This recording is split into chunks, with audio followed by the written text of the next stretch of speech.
Now it's being set up here for a panel discussion, which we will have in our program just before we go and have lunch, I guess. And it says lunch on campus. Somebody that isn't me will have to tell where is lunch on campus. Where is campus lunch?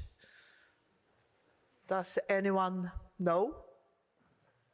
Or maybe we will find out during the discussion here and let you know when we leave for lunch on campus. It's not far to go, and I hope it's not raining too much. And then, of course, there will be a after lunch program as well, starting at there will be one lecture more after lunch, and that will be at 2 o'clock. So that's when you should be back. And we will let you know more about that also. I don't have the name of the person is Luo Chongli, but I can't tell much more about that. That will be Shu Guang who has to lead that part. But the idea now is that if there are students that have questions, why don't you come up to the microphone, which is just at the exit here, and you are welcome to ask questions that may be the starting of a discussion among the panelists here. I don't know if you have come together, everyone that should be here. We have a few at least, so if there is no student yet, there is at least, I'm not going to ask a question, but maybe Lori Karna may do so. Why don't we do this while we're waiting for the students to come and ask questions? Yes. Since this is all about questions, why don't we ask each of our panel members here, what was the question that you feel had the greatest impact on your scientific research? The question that you asked yourself that had the greatest impact. Tim, can I start with you? No. Can I try again?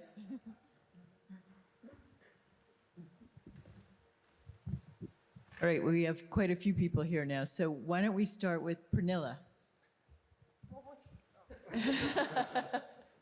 the question? What was the question? So the question is, since we're all about questions, what was the question that you asked yourself that had the greatest impact on your scientific inquiry in your life? This is a really hard question. Well, maybe you have more than one. I don't know. I need to think about that. All right. Is there anyone here who wants to answer that? Yeah, I can. Yeah. I can answer. I mean, for me, the most important question that drove all of my research, in a way, was how did life evolve from chemicals? It sort of was the overarching question that provoked my curiosity and drove me in lots of different directions, but always coming back to that central interest. One question I'm still very interested is origin of life. And the origin of life led me to so many different kind of research, including the QTY code and self-assembly. I did a lot of research on self-assembly.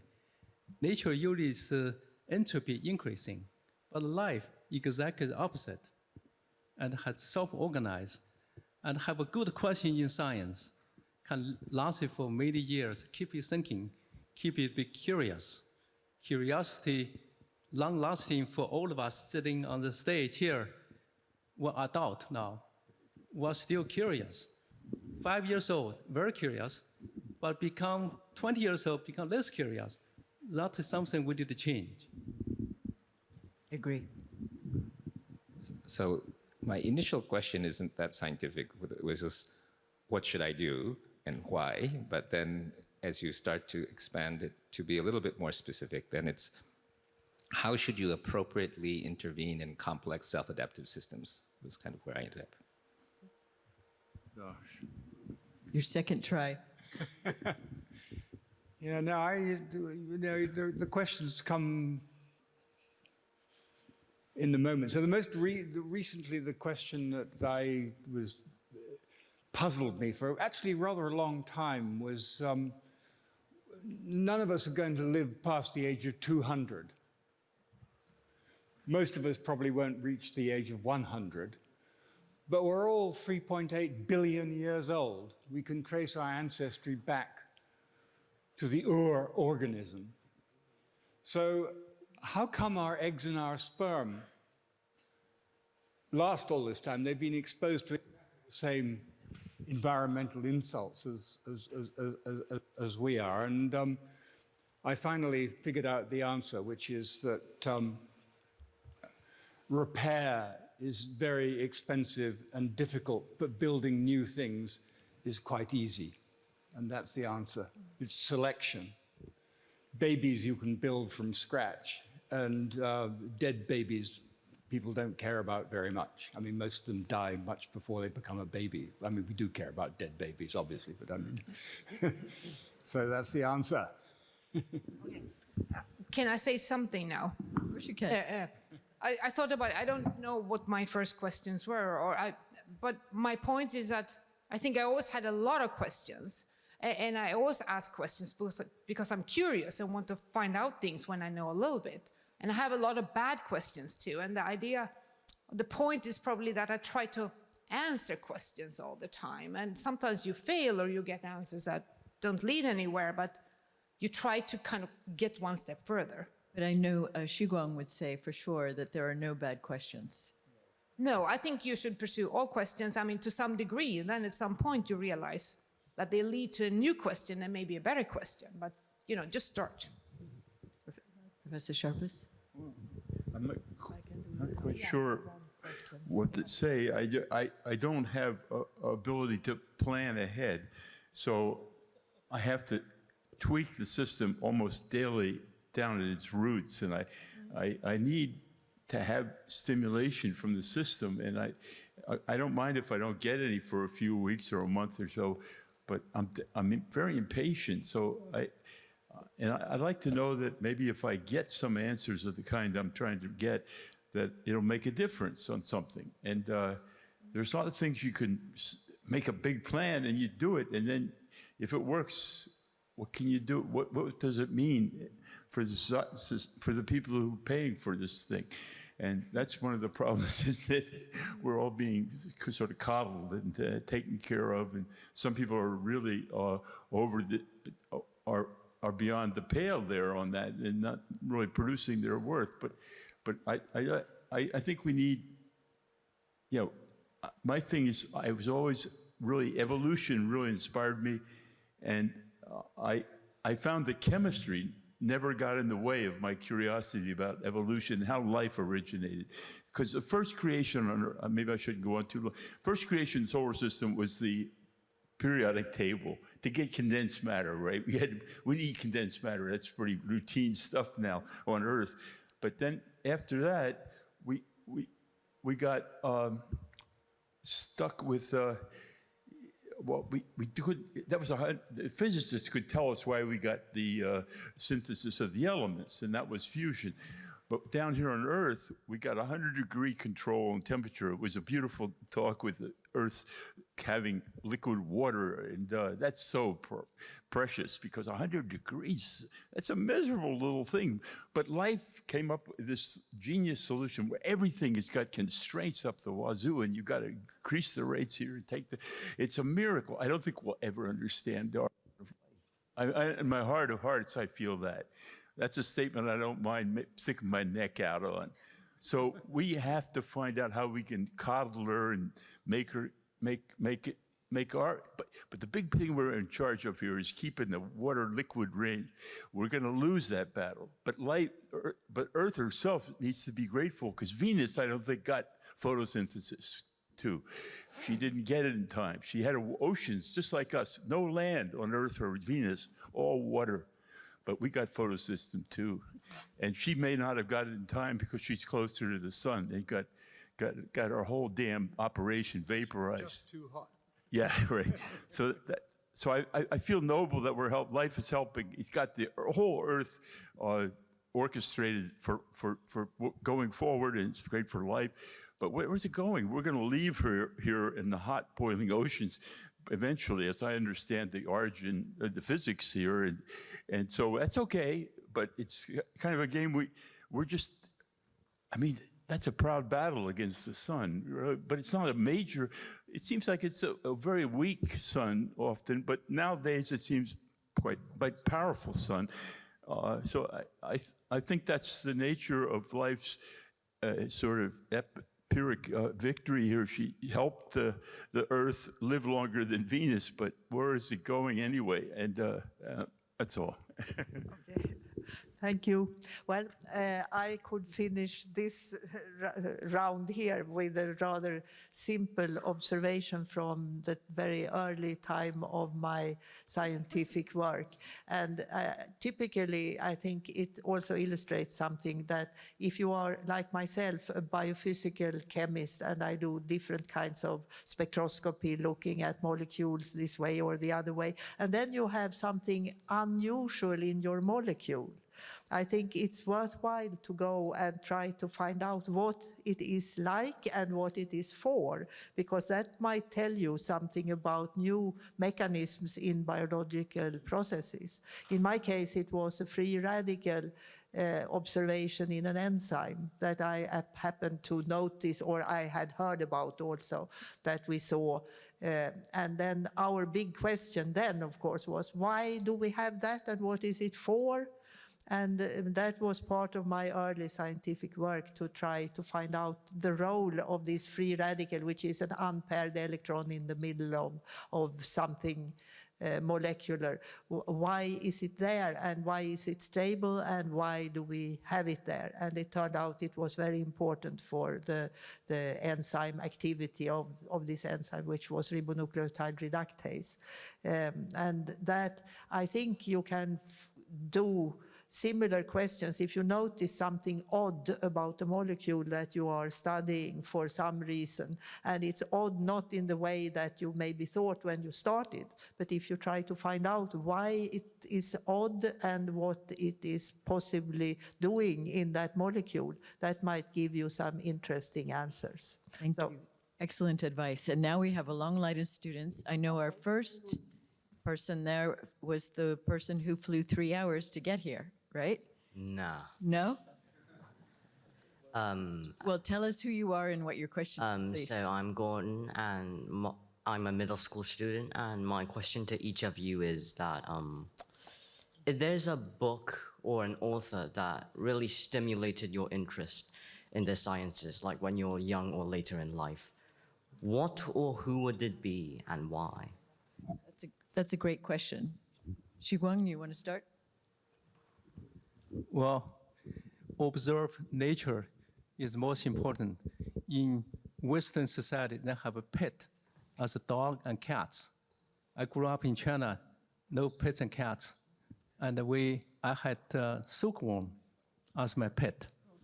So silkworm is something interesting. They eat the leaves, the tree leaves. It's green, then produce white silk. That perked my curiosity. That's not exactly the answer to your question, but still an interesting answer, don't you think? Indeed, indeed. Go ahead. In terms of a book, the book that stimulated me the most was a book by Melvin Calvin called Chemical Evolution. He was a Nobel laureate, and he wrote a book about how you could imagine chemicals coming together and generating life. And that was probably in the mid-60s. But that's got me going. Indeed. For me, it was sort of Lao Tzu and the Chinese philosophy. And there was a period in the US when a lot of physicists were talking to, I'm not Chinese, so this may be wrong, but there's an interesting book called The Dancing Wu Li Masters.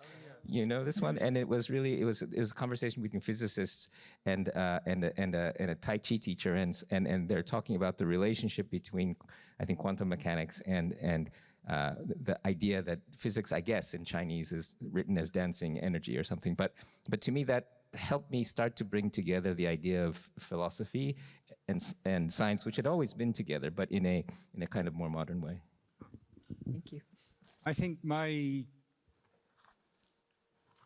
it was the biography of Marie Curie, in my case. I thought this was a very inspiring example. And I suppose I sort of wanted to be like her, but I knew I never could be. I agree. I have the same book as you because I also read about Marie Curie early on, and to me it was very inspiring because she's a woman too. And It wasn't that she was a woman; she was a scientist. yeah. But in general, I can't give any other authors, but really like historical books about scientists back in the days. That to me, that's always been inspiring, and also talking to more senior people about how he was a long time ago. Yeah. I think that's really interesting. And how they made their discoveries. Yeah. Okay, I guess the thing that I certainly found a lot of inspiring books, but I guess the thing that inspired me was being given an outboard motor when I was 8, 9 years old in a boat, 7.5 foot long in the Manasquan River estuary. Now, in the estuaries in the old days, they had the freshwater fish, the saltwater fish. Everybody was coming in there. It was an amazing place. And you could dig down in this mud and find bloodworms this long. And I was always trying to figure out what was alive. What the hell was all this stuff doing? And I learned it pretty well. I knew exactly when this fishing would start, the season. But so I just couldn't believe that life was. See, the thing is that life is so complicated because it's really down low with energy and the physicists. Nobody's going to ever come up with an origin of life thing that, or even know how it regulates itself. We should worship life probably, but I'm not willing to do that. So I'm trying to do my part to help see how deep we can get. And in natural science, chemistry doesn't get in the way of that. And I can do that, and I can think like an evolutionary such scenarios. And I feel that I learned from the Manasquan River estuary, where I spent as much time as I could during my years before I went to Stanford. And in the summers at Dartmouth, I always worked on the fishing boats. And so I feel like that's my inspiration. I just feel like those creatures in the Manasquan River, that was the origin of really seeing that life's complexity is unbelievable. And that we think we're going to understand it is funny. I mean, really funny to me. I'm sorry. That's great. Well, I don't have So Xu Guang is going I to. should tell you the book. I misunderstood your question.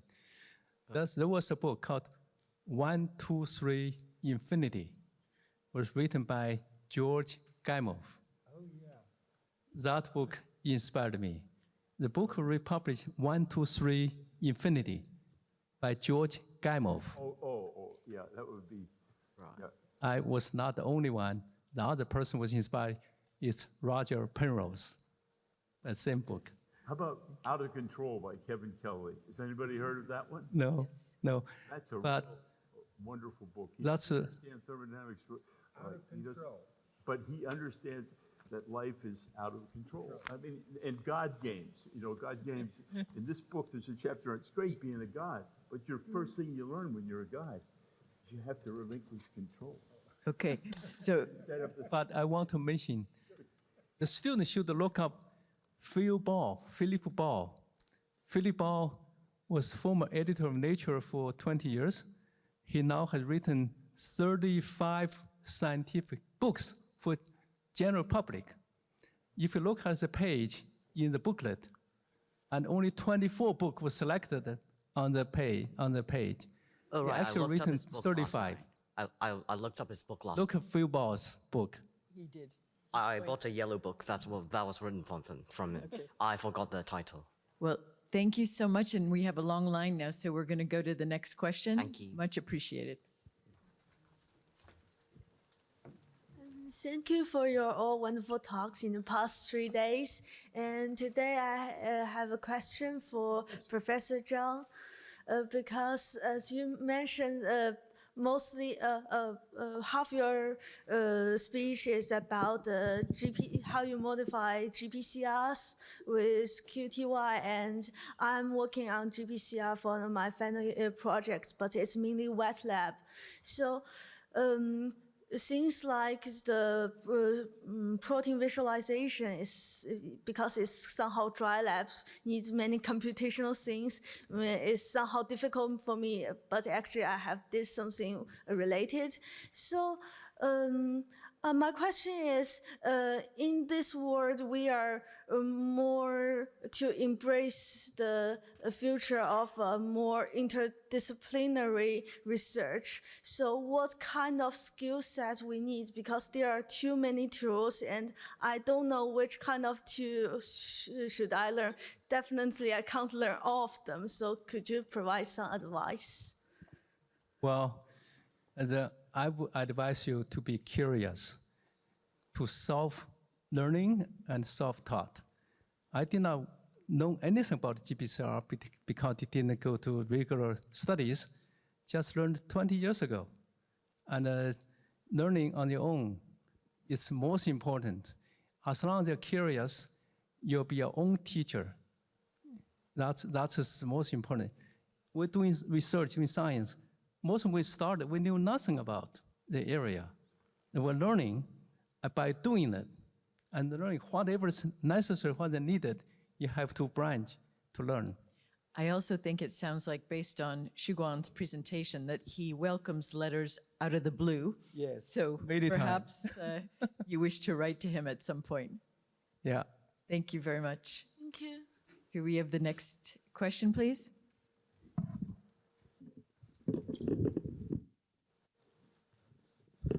All right. Thank you all for your amazing presentations. My name is Alexios Gaidasov. I'm a second-year full-time international undergraduate student at the Hong Kong Polytechnic University. I am from Greece. And today I've listened to Mr. Zhao Bowen's speech, who struck me as a really profit-driven person, as he shifted from genome research to microbiome research on the basis of commercialization prospects. And I've listened to Mr. Xu Guang's speech and how he highlighted multiple times that curiosity and passion is what should drive us all in our way towards science and scientific research. So I would ask you about this, as I am currently on a crossroad. I have a dilemma. I am conducting my own research in the field of space biology in the context of the undergraduate research and innovation scheme of my university, a very niche field. And as I am applying for some internships in Canada and across the world, I see that many internships are focusing on very lucrative, let's say, fields, such as cancer research, research on diabetes and obesity and all of that. And they have certain requirements. You have to have some experience in these fields. You have to have experience working in cancer research and stuff like that. So my question is, would you advise, it's directed to Mr. Xu Guang, would you advise to be driven by curiosity in my pursuits and to stick to what I am passionate about, or would you advise to sort of also bend and adapt to the environment that dominates in the scientific community and the sort of tension towards commercialization and solving the problems that bring more of the money and funding? I believe firmly curiosity-driven research is the most important. It's a wellspring of all fields. When Francis Crick and Watson then discovered double helix, they never thought to make 1 penny. But now it's $1 trillion business yearly. I think Craig Winter can still more. Yeah, I can certainly say more. I think you're making a false dichotomy. That's not a necessary choice that you make. And what I try to show in my talk is you can follow your curiosity and you can do the other stuff. And that's what you have to do, because when I first started taking an interest in commercial things, and I only took an interest in commercial things because I wanted to see things applied, and the commercialization is the only way you're ever going to see things applied. When I started, the attitude was, oh, if you want to do this kind of thing, why don't you go to industry? Well, what right have they got to tell me to go into industry and to forget about my curiosity-driven approach? In fact, the wonderful thing about academia now, which was not so true years ago, is that you can actually follow your curiosity research, and in addition, you can do lucrative things, or you can see your stuff applied, whatever you want, really. Thank you. Thank you. Next, please. So I am Sophie Lee from Puritan Secondary School and a shorty elder daughter of an alumni of the Hong Kong University of Science and Technology, and I have a question for the session chair. There is someone that enlightens you to the science of path and makes you fall in love with it and just leads you to the road to now being a scientist and researcher. And who is it?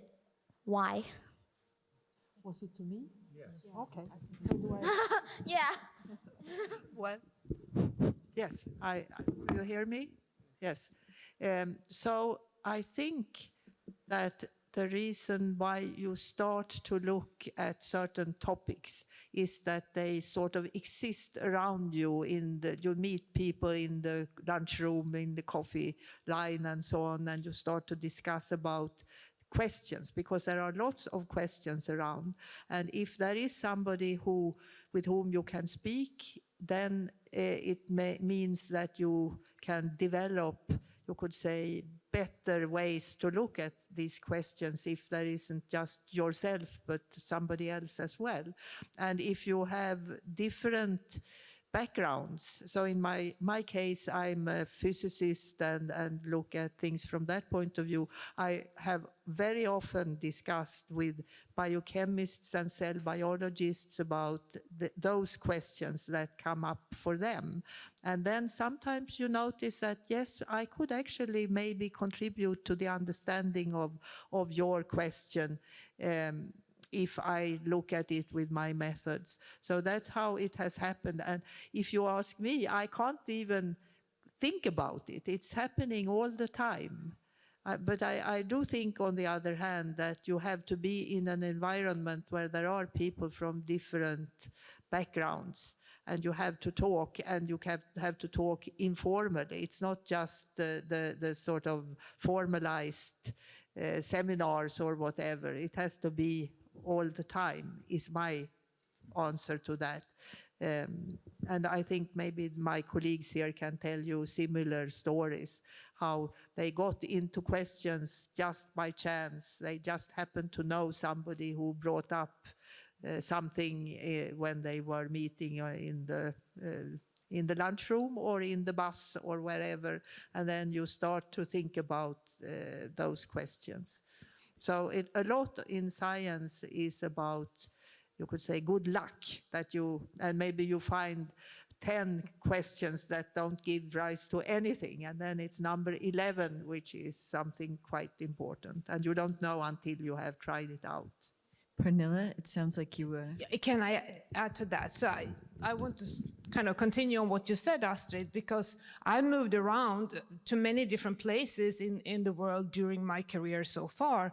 And every time I move to a new place, I get new colleagues and new students, and that stimulates new questions and new research directions. So, the things I talked about, what I'm doing today, I had no idea when I was younger, when I was a graduate student, that this was the path I wanted to take. It kind of comes as you go, and then new questions come up. And some of the best questions are really when things go weird in the lab, an experiment doesn't go as planned, and you see something that you call strange first, and then eventually you figure it out. And that is, you know, something really exciting many times.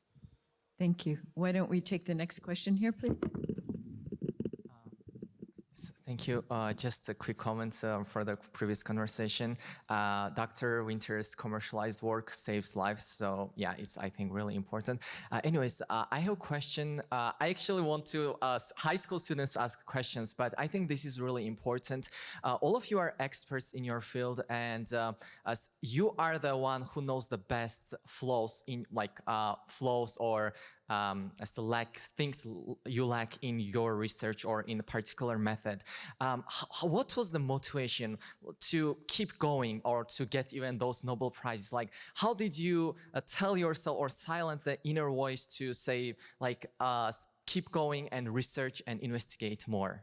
So thank you. Okay. Do you want to start?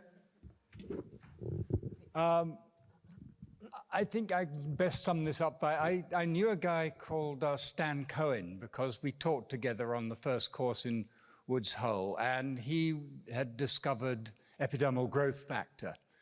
And he was stuck, actually, at the time, and then he went on to win a Nobel Prize. And so I knew him. And years later, and we completely lost touch. I happened to find myself in Nashville, Tennessee, and he worked in Vanderbilt University. So I went to see him. He was, by this time, 75 years old, a Nobel Prize winner. And I said, and I was amazed to find him in a white coat, still in the cold room, doing experiments. And I said, Stan, what the hell are you doing here? You don't need this. He said, Tim, he said, it's pain and suffering. Pain and suffering. I can't stand not knowing what the answer is. And I push key away, and every 10 years or so, I find out something that's really important. And I think that's it, it's pain and suffering. Excellent answer. Professor Winter.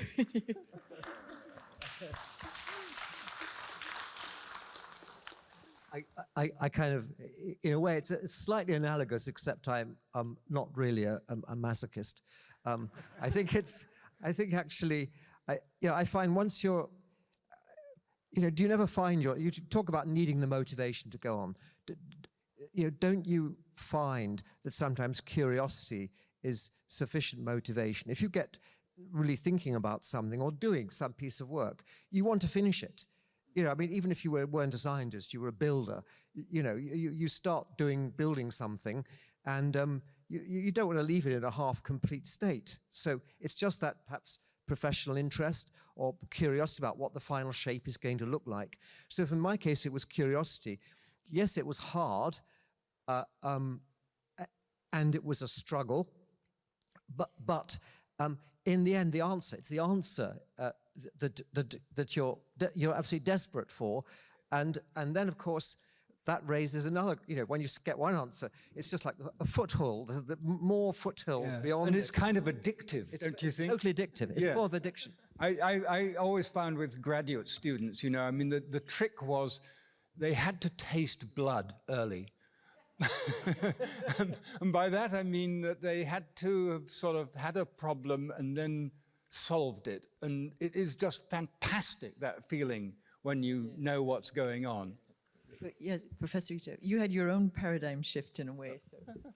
And there's a great book by the Kelly brothers called Creative Confidence. And it's not about Nobel Prizes, but the idea is that when you're little and you're working on something and somebody says, how stupid, that you start to lose your creative confidence. And I think most kids, by the time they're in elementary school, have lost their creative confidence. And sometimes you can't be overconfident.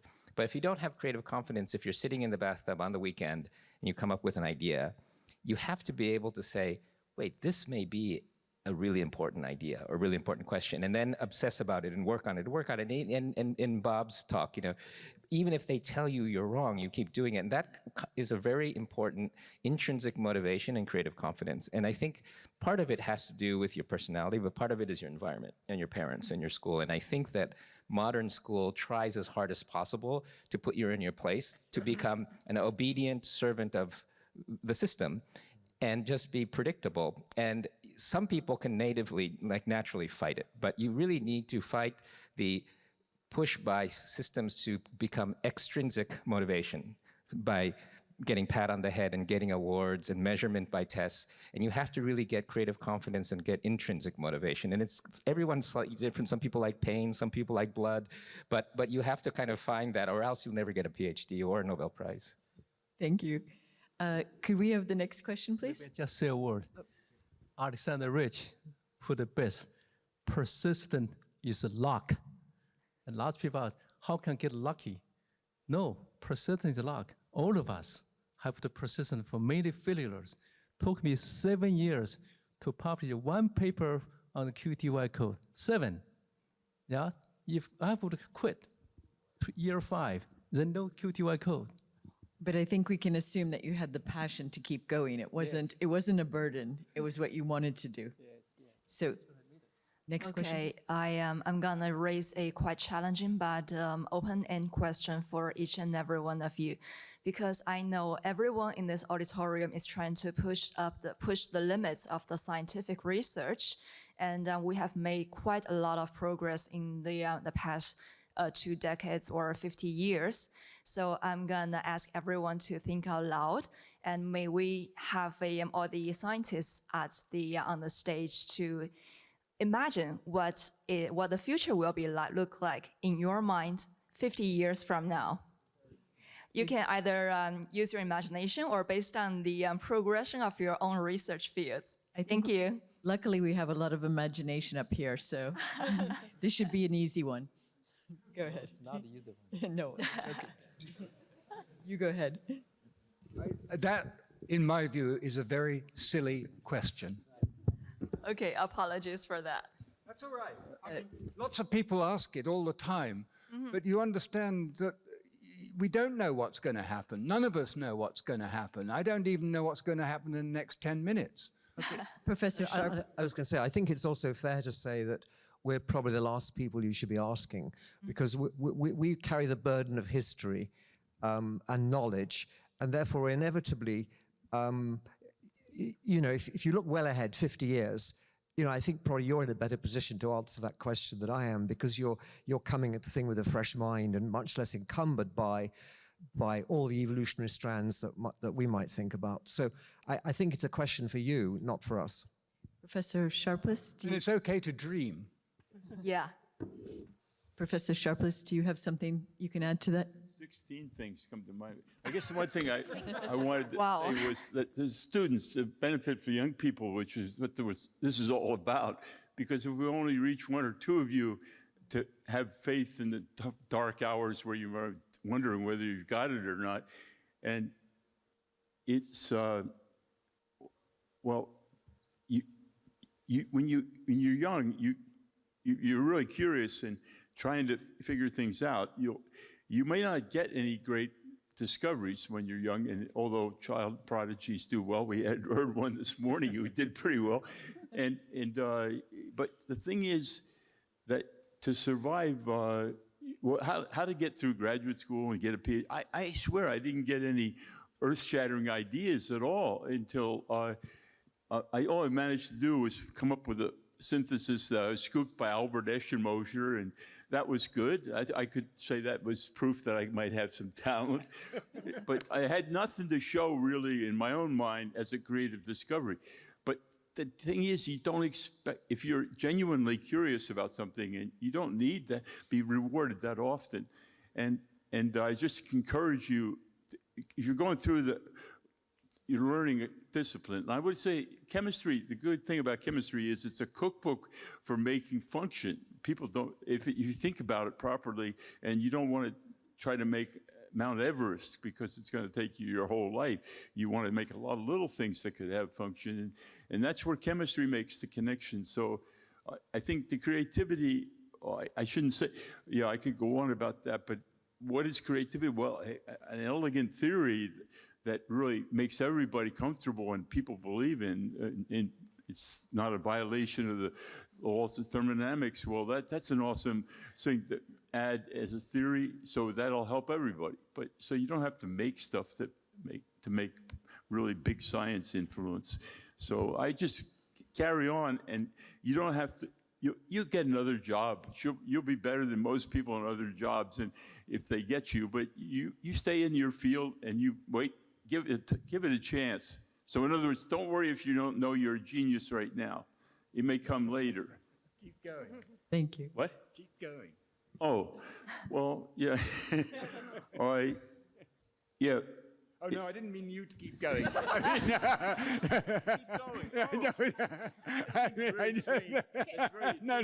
no. I want to connect back to your questions about what happens in 50 years. And of course, I don't know, but I want to see it positive and think that, we have all the tools and ways and great minds and a lot of young people that, with whatever you do in the future, we can have a really wonderful world in 50 years where we solved climate crisis, we have medicines, and, we know more and more. So I want to see it that way, but that depends on the young generation, and we need to facilitate that it will work, that you will have the chance to, all of you to do what you want. Thank you. Okay, thank you, everyone. If we could have the next question. Hello. I'm so excited to have the chance to ask questions. And I'm from Shanghai Jiao Tong University, and my name is Fen Siyuan, and I'm the student of Professor Qing Rui, and I'm now working on biosensing. And Professor Zhang just mentioned that QTY coding protein is also very useful for biosensing. And I believe biosensing is very important because protein is not only the catalyst or the building blocks of life, and it's also the messenger or transistor to function signaling and to convert or transfer information. But when I'm really start to working on biosensing, I'm confused because there are many seemingly valuable biomolecules and compounds and proteins, and I'm confused where I can start with, which molecule, which proteins. In many cases, my teacher told me this seemed to be meaningful. So I will say, okay, no problem, I will fix it, I will try it. But I'm actually still confused how to find the real valuable questions and where I can start with to find the molecules and the proteins which are more likely to be helpful for human health and life science. So who would you like? Are you going to direct this question to somebody, or should we? Maybe I can ask Professor Zhang first. Okay. Well, nature has used cell surface receptors for eons, billions years, to sensing environment. Yeah. Olfactory receptor is one of the oldest one. But now you can engineer a receptor to become soluble version. You can make a sensor. Before that, you cannot do it. So how the sense came about is to think some outside the box to make receptors become water soluble. As I said, take 7 years, publish one paper. If I'm here, a professor here will be fired at year 5 because didn't write any papers. But that's why persistence is absolutely the key for doing research. Overcome all the difficulties. Everybody, one of us, have a lot of difficulties. Shuguan, if you say that, and if somebody's here and they're under pressure to publish before 7 years, how do they overcome that? Then may not keep the job. Did that answer your question? Thank you so much. Okay. Next, please. Thank you for your sharing in past 3 days. And I'm also the student of Ray, and I'd like to, as a PhD student, and I'd like to ask more general questions. How should I choose whether to continue working in scientific research at a university or enter a company for more work than is that is less relevant to my current research, or even create a new a startup after graduation? So maybe we should hear from the people who have been on both sides first. Greg, I think that's for you. Yeah. Sorry. Oh, God. Well, I mean, you know, I don't know much about you, so it depends on your nature. I mean, one thing I would say, if you're trying to make a decision, do you continue in academia or do you go into industry? In my experience, academia is much more competitive than industry. In other words, some people I've had in my own group have preferred to, they've gone into industry and say, actually, we love working in teams there because you actually have a common interest. In academia, you work in teams, but you know in the end, if you're going to have any control and be academically successful, you have to be PI, you have to come up with projects, you have to compete in the open world. In a large industry, a large pharmaceutical company, you've got everyone working together like a symphony when it works well. I mean, sometimes you find yourself all fired because some other part of the business isn't making money, but it's still, I think, depending on how you feel about the kind of life you want, then I think that could help you with that kind of decision. I mean, that's just one observation that I would make. I'm sure there's many other things that you could other parameters that you could add to it, but I would say that's the first one. What's the kind of lifestyle you want? Shiguang, maybe you could answer a little bit about startups, since you've been in the startup realm a bit. Okay. So, okay. Do you want to start, Professor? Go ahead. I mean, I think that the point about your nature is very important. And again, I think it depends a little bit on the field as well. So for certain fields, it's good to go in and out. And in other fields, if you step out, you're sort of off the path. And kind of like Shuguan's point, it depends really how risk tolerant you are too, because most people don't want to risk getting kicked out by not publishing papers. And so, and again, I would say the other really important part is it really depends on the company and the advisor that you have, because if you end up in Bob Langer's lab, you're going to have a very different interaction with industry than if you're in a lab that's much more theoretical. And again, the companies are all very different. So there's a lot of specifics that change the decision on a per person basis. But I will say, though, that if you just look at the general trend, it used to be that most innovation was kind of tossed over the wall to the companies and industry, and you had governments and big companies doing a lot of innovation. But I think that now, as the ecosystem for startups has started to develop and get more sophisticated, and you have more PhD fund managers, and you have more PhD CEOs, and you have schools becoming more tolerant about startups. Startups as an innovation engine is getting more viable as a thing, and there are more startups. Bob and I he's not here, but we were in a company called PureTech, and this was really taking postdocs that wanted to be in research, but giving them a commercial environment. So there are a lot of places where you can sort of try both, and there are certain cities that are better at certain fields. So I think the detail matters, but if you should figure out first what you want to do, risk tolerance and things, and then look for the best universities and labs that have that crossover. Especially if you're asking that question, it means you're interested in both. So maybe there's a place where you can experience both. Thank you. Pernilla, you have something to add? Yeah, a short answer is that I don't think you need to consider that question right now. I mean, I think finish your PhD and go and do a postdoc and see that as a treat to learn more about research. And then you can go, if you fall in love in doing research in academia, you know that I want to stay in this in academia. But if you don't, then you go to industry. So it's, just go on and try to do the best you can, and then you will know. Thank you. Thank you very much. Is there anyone else over there for a question? So there's one up there, if you don't mind coming down. This will be our last question, okay? Thank you. In fact, I'm planning to apply for a PhD. So I noticed that in some university, in the application system, they would like us to write like the research proposal. Given that maybe we have talked to our professors and they are experts in this regard. So how can we applicants try to write an impressive proposal to impress the university and also impress the professor again? Thank you. I don't know if there's an easy answer for that, but does anyone want to give any advice? So at the Media Lab, we had different professors with different groups, and they're all very different.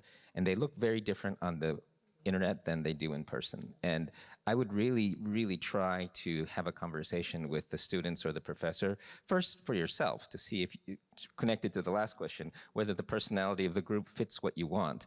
And because you don't want to impress somebody in a way that isn't going to be comfortable for you to try to deliver on that impression, right? So I think what you want to do is find a product market fit, and if the fit is there, then just being yourself should be impressive. So I think it's more about finding the right lab than it is about writing a paper that's impressive for some thing that you don't know.